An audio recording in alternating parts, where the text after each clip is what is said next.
Hi, my name is Danya Ali Ibrahim. I am currently 19 years old, and I am going to Sask Poly right now to take ECE, Early Childhood Education. I heard of AMAKONN through street culture, which is where I was staying at the time. It is a group home for at-risk youth, and so AMAKONN donated computers to them, and I was one of the fortunate kids who benefited from it because I have been diagnosed with a reading and writing disability, which I've been told I can't change, so I have to live with electronics, and accessing those laptops helped me figure out new softwares to use to get through my days and how to catch up with assignments, and within those softwares and using the computers to explore those softwares, it helped me catch up with my grade. I'm no longer taking disability classes, and I also graduated my grade 12 year and then upgraded all my modified classes I had left, and now going to Sask Poly. That's amazing. Yeah. I'm glad, because if it helps other people, like, donate, and then it helps out other people like me, perfect.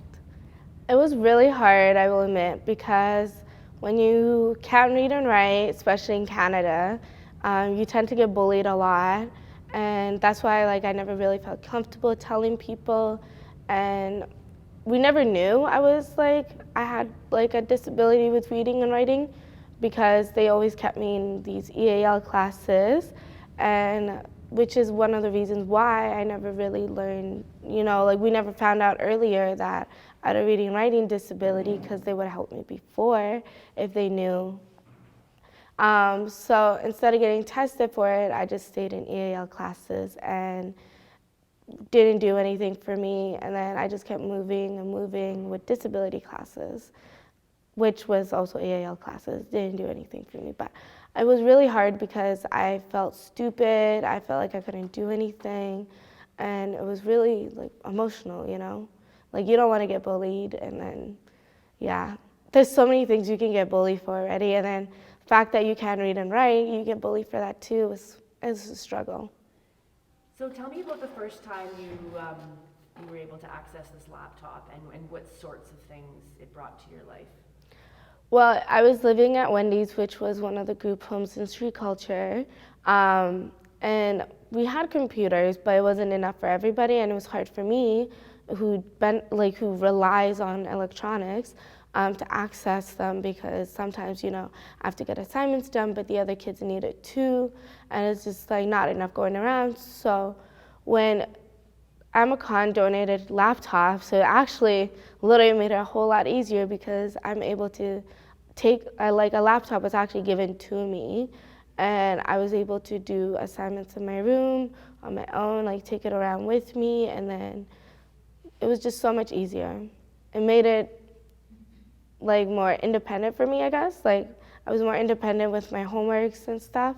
Still struggling, because when you figure out new softwares and stuff, it's kind of hard, because you don't know, you need someone to teach you, but once you figure it out, it's easier.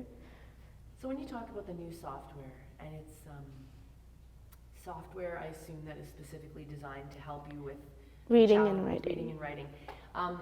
Did you notice an immediate, were you like, whoa, where's this been all my life? Or tell me a little bit about that first interaction with the software. It was actually really good. It took a lot of stress off me, and it made it more easy for me to actually want to talk to people about my disability, and because they'll ask me, oh, why can't you read and write? And I'll be like, well, because it's the whole language barrier. I also speak 8 languages with this. That makes it hard for me to pick this up. So I would start off by explaining to them how I have a reading and writing disability, how I rely on computers. So when I show them the softwares, how the software reads to me, and how instead of me typing it out, because spelling is a struggle for me,